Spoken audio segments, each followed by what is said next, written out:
Hi everyone. So this is the second part of the cheat codes video. देखिए, पहले video में मैंने आपको एग्जैक्ट पेपर जो था वो सॉल्व करके दिखाया था कि अगर मैं पेपर सॉल्व करती तो कैसे सॉल्व करती। इस वीडियो में मैं आपको क्वेश्चंस दिखाऊंगी जहाँ पर किस तरीके से जो चीट कोड्स होते हैं वो एप्लीकेबल होते हैं। एंड मैंने आपके लिए स्पेसिफिकली क्वेश्चंस सॉर्ट आउट करके रखे हुए हैं सो दैट हम लोग मैं आपको दिखा पाऊँ कि ऐसे बहुत सारे क्वेश्चंस हैं जिनको कि अगर आप सिर्फ you just need to have an like keep an sharp eye, ठीक है, कि आपको सिर्फ इतना देखना है, अपना माइंड अलर्ट रखना है। और ऐसी बहुत सारी चीज़ें हैं जिन पे आपको अगर आप ध्यान रखोगे यू विल ईजिली गेट, आराम से आप टॉप 50 के अंदर रैंक पा सकते हो। ऐसे बहुत सारे टिप्स हैं, ऐसे बहुत सारे ट्रिक्स हैं जो थ्रू आउट मैं ऐसे वीडियोज़ में आपको बताती रहूँगी जब तक हमारा एग्जाम होगा तब तक। तो मेक श्योर आपने इस चैनल को सब्सक्राइब किया है, इन वीडियोस को आप लाइक करते हो और अपने दोस्तों के साथ शेयर करते हो, अपने तक इस इन्फॉर्मेशन को नहीं रख रहे हो, ठीक है। देखो, पहले तो मैं आपको ये बता देती हूँ कि बिफोर स्टार्टिंग द वीडियो कि कौन सी ये ट्रिक्स हैं। तो मैं आपको बहुत सिंपल ट्रिक्स हैं जिनके बारे में बता चुकी हूँ। एक तो सिंपल बात है, एक्सट्रीम स्टेटमेंट आप सबको पता चल चुका है। एक्सट्रीम टर्म्स होते हैं मोस्टली वो रॉन्ग होते हैं, ठीक है। अगर कहीं पॉसिबिलिटी वाला कोई भी टर्म दिखाई दे रहा है, मे, माइट, कैन, यूजुअली एट्सेट्रा,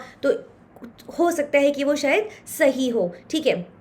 फिर उसके बाद में मैच द फॉलोइंग, कोशिश ये होनी चाहिए कि match the following graph, experiment based जो क्वेश्चंस होते हैं। कितनी बार मैं ये बात आपको बोलते चली आ रही हूँ, कब से बोलते चले आ रही हूँ, और फिर से एक बार रिपीट करूँगी कि उन क्वेश्चंस को, उन चीज़ों को आपको पहले प्रायोरिटी पर रखना है। फिर एक और बात बोलूँगी कि जो एरियाज जिनको आपने बहुत अच्छे से पढ़ा है, जो आपकी फोकस एरिया, जो आपकी स्ट्रेंथ के एरिया है, उनको आपको फोकस में रखना है, ठीक है। Let's start. देखिए, पहला सवाल आपके सामने यहाँ पर आपको दिखाई दे रहा है, ओके। इस क्वेश्चन में दिख रहा है out of the statements mention below, पहला स्टेटमेंट यहाँ पे दिख रहा है L threonine L allothreonine interact identically with plane polarised light. अब हमने करेक्ट स्टेटमेंट पूछा हुआ है, ठीक है। Identically is a very strong word, एक बहुत ही स्ट्रॉन्ग वर्ड होता है। और जब तक कि हम 100% सही नहीं है कि हाँ भाई यही करेक्ट बात हो सकती है, तब तक मैं तो नहीं मान सकती कि हाँ भाई मतलब आइडेंटिकल, मतलब एकदम आइडेंटिकल होगी कोई चीज़, ठीक है। तो मेरे लिए स्टेटमेंट हो जाएगा रॉन्ग। ए स्टेटमेंट रॉन्ग हुआ तो पहला ऑप्शन वहाँ पर हो गया मेरे लिए eliminate. Second statement, van der Waals interactions are always attractive. Always is again in extreme word again मुझे जैसे ही दिखेगा मैं क्या हो जाऊंगी, थोड़ी सी सतर्क हो जाऊंगी, ठीक है। तो यहाँ पे क्या हो जाएगा, ये भी मेरे लिए हो जाएगा रॉन्ग फिलहाल के लिए। मैंने इसको भी एलिमिनेट कर दिया, ये भी मेरे लिए हो गया एलिमिनेट यहाँ पर। अब बचे मेरे पास ये 3 स्टेटमेंट, मैंने 2 ऑप्शंस इन 2 के बेसिस पर एलिमिनेट कर दिए हैं ऑलरेडी, ठीक है। Now polypro 2 helix is not stabilized by intermolecular hydrogen bonds. The folding of a protein is associated with an overall positive change in free energy and negative change in entropy. Lysine acetylation on histone is associated with loosening of histone complex from DNA. अब देखिए, acetylation जब होता है, ठीक है, और डीएसिटाइलेशन, ये आपको आई एम श्योर कि पता होगा कि what is the meaning of it. और दूसरी बात ये, अगर नहीं भी पता तो आपको ये तो पक्का पता है कि जो ई स्टेटमेंट है ये दोनों में दिया है और ये करेक्ट होगा ही होगा। Now you are left with only C and D, और दोनों में अगर आप पढ़ोगे ना, दोनों में पढ़ोगे आपको खुद समझ में आएगा कि folding of a protein is associated with an overall positive change in free energy and negative change in entropy. मतलब फोल्डिंग जो होती है प्रोटीन की, वहाँ ओवरऑल पॉजिटिव चेंज होता है फ्री एनर्जी में और नेगेटिव चेंज होता है एंट्रोपी में। आप खुद सोच के देखो, एक ऐसा काम होने जा रहा है जहाँ पे एंट्रोपी में नेगेटिव चेंज होने जा रहा है, तो वो काम जनरली कोशिश होना चाहिए क्या, इन मतलब अगर हम इन जनरल बात करें तो एंट्रोपी हमेशा अपने आप को क्या करती है, कोशिश करती है बढ़ाने की कोशिश करती है।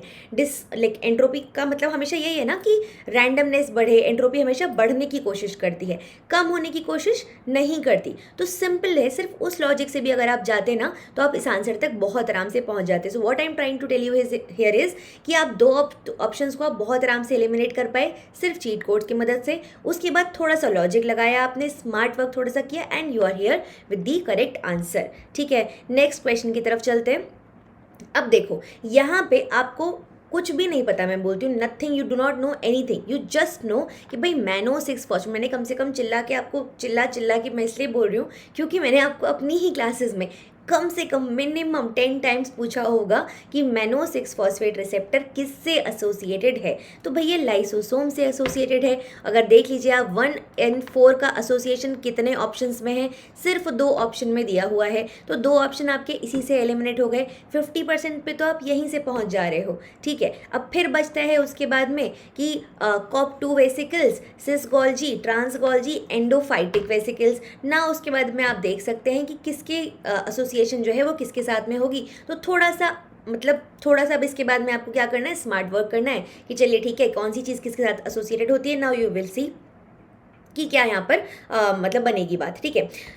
ओके आगे चलते हैं नेक्स्ट क्वेश्चन की तरफ। यहाँ पे मैंने आंसर्स भी आपके सामने रखे हैं सो दैट आपको कन्फ्यूजन ना हो कोई। अब इस क्वेश्चन पे आओ, कुछ दिमाग लगाने की ज़रूरत ही नहीं है। आपको ये बात पता है एंटी कॉन्फर्मेशन इन जनरल क्या होता है, फेवरेबल होता है। लेट्स से आपको कुछ नहीं पता, आपको नहीं पता वाइड मेजर ग्रूव किसका है, नैरो माइनर ग्रूव किसका है, किस में प्रेजेंट होता है। लेट्स अज्यूम नहीं आपको याद, हालांकि मैंने ये सब चीज़ें आपको याद करवाई हैं बहुत अच्छे से शॉर्ट वीडियोज़ में, ठीक है, सब पढ़ाया है मैंने आपको, बट फिर भी लेट्स अज्यूम आपको नहीं पता, आपको नहीं याद, ठीक है। अब उस केस में आप ये सोचो कि anti conformation is the one which is favourable, which gives stability. तो दोनों फॉर्म्स किसको फेवर करने चाहिए, या दोनों फॉर्म्स में हमको क्या मिलना चाहिए, एंटी कॉन्फर्मेशन ही मिलना चाहिए।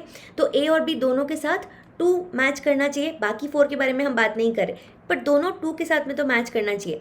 तो A is matching with 2 and B is matching with 2 only in the third option. तो करेक्ट आंसर हो जाएगा हमारा यहाँ पर सी, ठीक है। नेक्स्ट क्वेश्चन, अब देख लो इसको। In a type of signal transduction pathway ligand binding to a receptor triggers activation of a receptor associated kinase, ठीक है।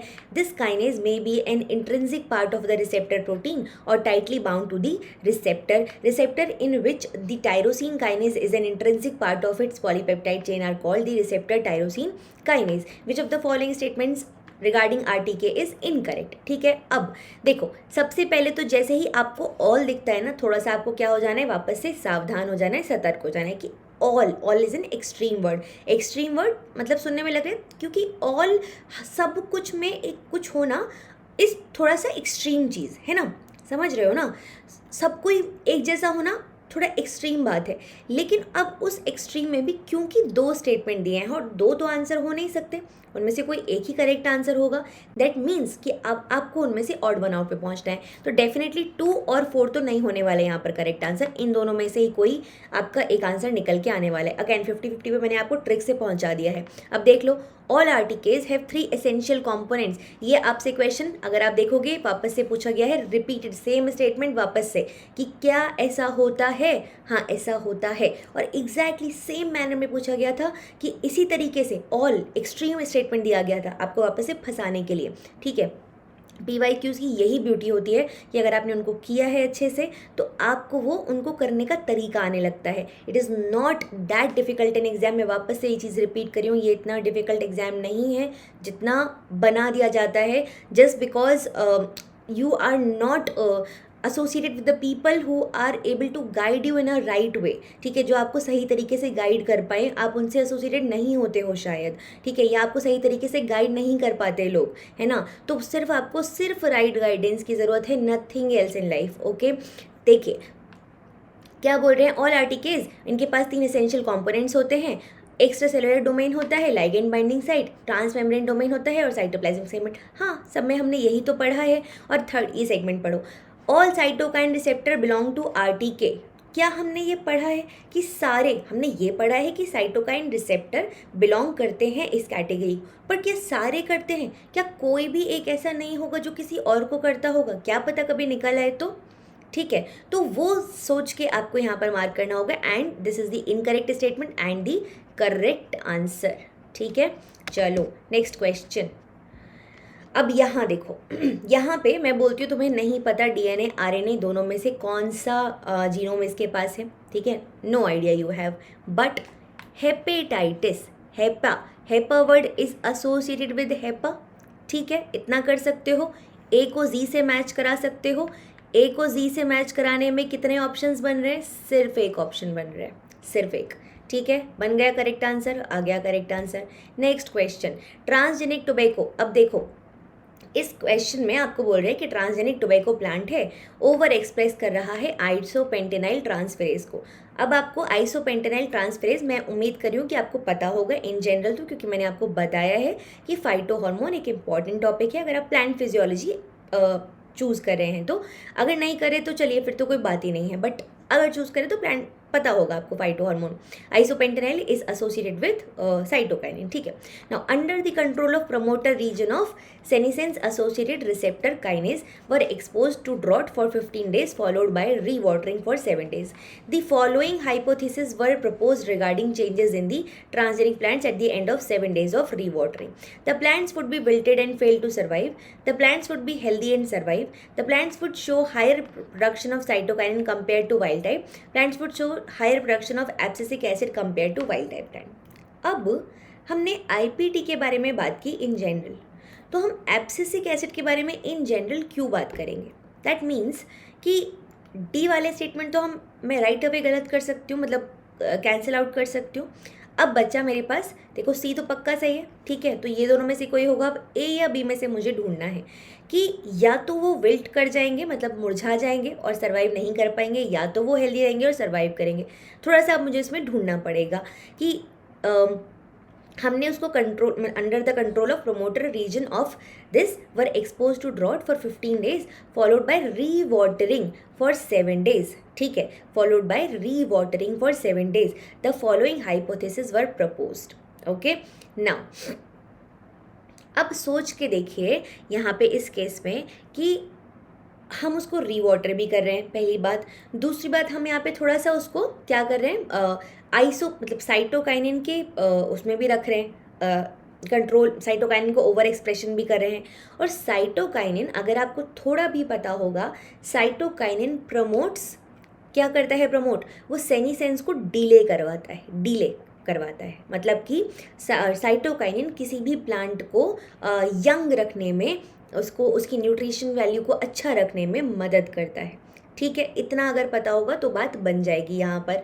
तो they would be healthy and they will survive, they will not wilt and they will not fail to survive, okay. So B and C will be the correct answer. 3 हो जाएगा आपका correct answer यहाँ पे। Next question देखिए, जरा statement B को पढ़ो।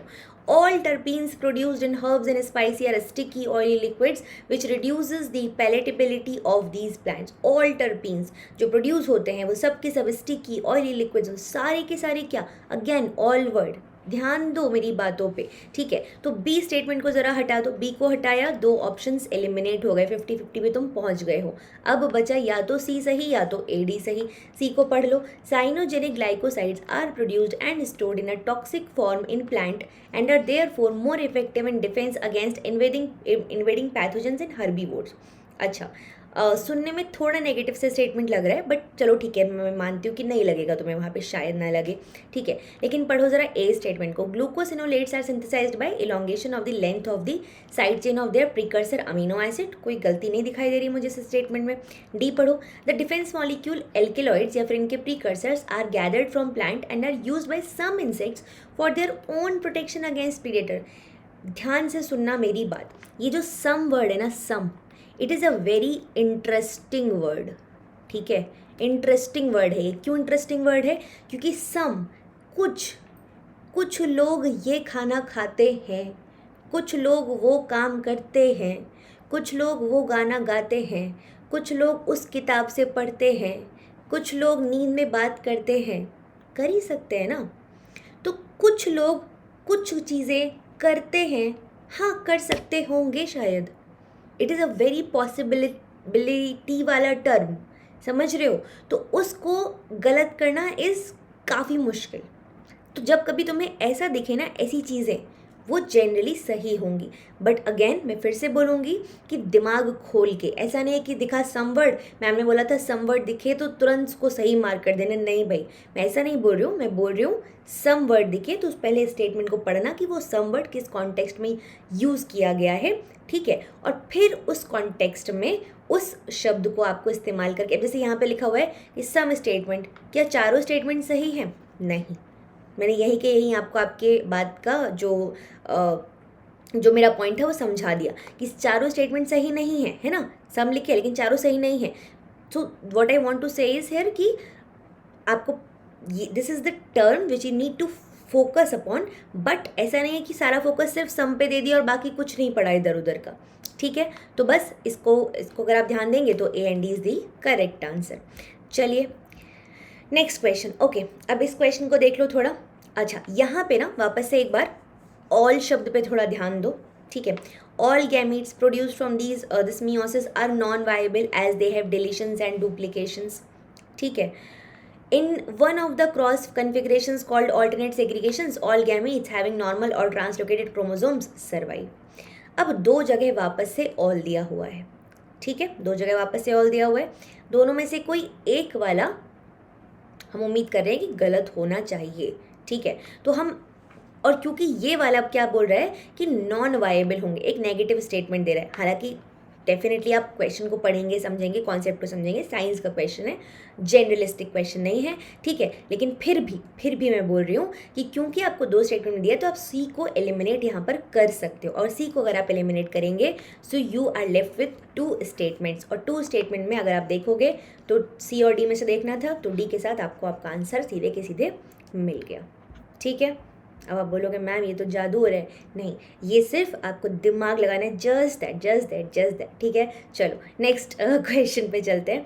अब यहाँ देखो फटाफट से, कार्पल, पेरियंथ, माइक्रोस्पोरोसाइट, मेगास्पोरोसाइट। अब फ्लावर के यार टर्म्स हैं, फ्लावर के पार्ट्स हैं, है ना, फ्लावर के पार्ट्स है, पता तो पता, नहीं पता तो नहीं पता, बट सिंपल बात है कि अगर एक दो भी पता है तो भी काम बन जाएगा क्या, हाँ बन जाना चाहिए। जैसे फॉर एग्जांपल अगर आपको ये पता है कि कार्पेल जो है वो फीमेल पार्ट होता है, ठीक है, कार्पेल से एसोसिएट होना चाहिए स्टिग्मा स्टाइल ओवरी, तो क्या बन जानी चाहिए चीज़ें, ए इज़ एसोसिएटेड विथ 3, हाँ एटलीस्ट दो ऑप्शन एलिमिनेट हो गए। क्या पेरियंथ जो होता है वो कैलिक्स और कोरोला होता है, मतलब पेटल्स और कोरोला, मतलब बी इज़ एसोसिएटेड विथ 1, क्या इससे आंसर आ जाना चाहिए, हाँ सीधे सीधे आंसर आ गया, तो 4 इज़ दी करेक्ट आंसर। अगर आपको ये पता है कि पेरियंथ जो है वो कैलिक्स और कोरोला होता है, देखो स्पोरोसाइट तो होगा नहीं, स्पोरोसाइट स्पोर्स, अगर सिर्फ दिमाग लगाओगे स्पोर्स मतलब कुछ तो रिप्रोडक्टिव चीज़ से एसोसिएटेड चीज़ है, वेजिटेटिव जेनरेटिव, ठीक है, एंटीपोडल पोलर सिनर्जिड, ये दोनों टर्म कुछ तो स्पोरो से एसोसिएटेड दिख रही हैं, ठीक है, मतलब इन दोनों को तो हम हटा दें। अब कार्पल और पेरियंथ यहाँ पे कुछ हमें दिख रहा है, तो थोड़ा भी दिमाग भी लगा के चलोगे ना तो भी मैं बोल रही हूँ तुम्हारे नंबर मज़े से आ जाएंगे 50 टॉप 50 के अंदर रैंक, ठीक है। अब यहाँ पढ़ो ज़रा इस क्वेश्चन को, क्या बोल रहा है कि यहाँ पे पॉपुलेशन पिरामिड दिया है, 3 different population ABC depicting the relationship between birth and death rate in each case, ठीक है। अब इनमें से कौन सा पिरामिड जो है वो गलत है, तो ज़रा यहाँ देखो इस वाले पिरामिड को, ठीक है। यहाँ पे इस जगह तक हमें बर्थ रेट दिया हुआ है, बर्थ रेट शुरू में ही कितना कम है यार, शुरू में कितना कम है ना, और यहाँ पे लोगों का नंबर देखो कितना ज़्यादा है, शुरू में लोगों के नंबर देखो कितना ज़्यादा कम है, ठीक है। तो अगर मैं बोल रही हूँ यहाँ पे स्टेटमेंट सेकंड को पढ़ो कि पॉपुलेशन सी जो है, सी पॉपुलेशन का जो बर्थ रेट है वो डेथ रेट से ज़्यादा है, कहाँ ज़्यादा है आपको खुद दिखाई दे रहा है ना, तो ये स्टेटमेंट हो गया इनकरेक्ट, और हमसे इनकरेक्ट ही तो पूछा था, तो ये स्टेटमेंट हो गया मेरा इनकरेक्ट, और इनकरेक्ट मतलब ये हो गया मेरा करेक्ट आंसर, ठीक है। नेक्स्ट क्वेश्चन आप यहाँ देखो। अब मैं बोलती हूँ कि आपको कुछ नहीं पता एग्रोबैक्टीरिया में, हालांकि आपको पता होना चाहिए, बहुत इंपॉर्टेंट टॉपिक है, ठीक है, लेकिन मैं मानती हूँ कि आपको कुछ नहीं पता, ठीक है, लेट्स अज्यूम, हालांकि मैंने एग्रोबैक्टीरियम पढ़ा है, मेरे यूट्यूब चैनल पर पढ़ा हुआ है, आपको पढ़ना है तो पढ़ लीजिएगा। आपको सिर्फ इतना पता है कि फिर जी जो है ना वो स्टार्ट करता है प्रोसेस को, जी जो है वो स्टार्ट करता है प्रोसेस को, अगर आपको सिर्फ इतना पता है। पार्ले जी जो है, जी मीन्स ऐसे समझ सकते हो कि एनर्जी आ जाती है, ठीक है, प्रोसेस पूरा शुरू हो जाता है, बाकी के सारे वर्जीन्स भी एक्टिवेट हो जाते हैं, जैसे भी चाहो याद रख सकते हो, मैं यहीं के यहीं याद भी करा दे रही हूँ। तो विरजी जो होता है वो बेसिकली क्या करता है, वो बाकी के विरजीन्स को एक्टिवेट करता है, वो बाकी के विरजीन्स को एक्टिवेट करता है, ठीक है, बाकी के विरजीन्स को एक्टिवेट और इंड्यूस करता है। फिर से बता रही हूँ, तो इस हिसाब से अगर आप देखेंगे A is matching with 4, A is matching with 4 in only in one option, कितने सारे क्वेश्चंस बन जाएंगे आपके इन्हीं छोटी छोटी ट्रिक्स और टिप्स के हिसाब से, ठीक है। तो this is all about this video. इस वीडियो में इतना ही रखेंगे। बाकी अगर आप चाहते हो मैं ऐसी वीडियो और दूँ आपको एग्जाम तक, let me know the comment section for sure. आपको पसंद आते हैं तो make sure that you have liked the video and subscribe to the channel. और मेक श्योर कि आप इनको यूटिलाइज करो, सीखो इनको, एक दो बार देखो, समझो what I am trying to make you understand. उसको दिमाग लगाओ उस पर कि क्या कहना क्या चाह रही हूँ मैं आपसे, समझाना क्या चाह रही हूँ मैं आपको, ठीक है। चलो अपना ख्याल रखो and I hope you have loved the video. Take care everyone. We'll see you in the next video very soon. Till then, take care. Bye everyone. बहुत मेहनत से पढ़ाई करते रहो.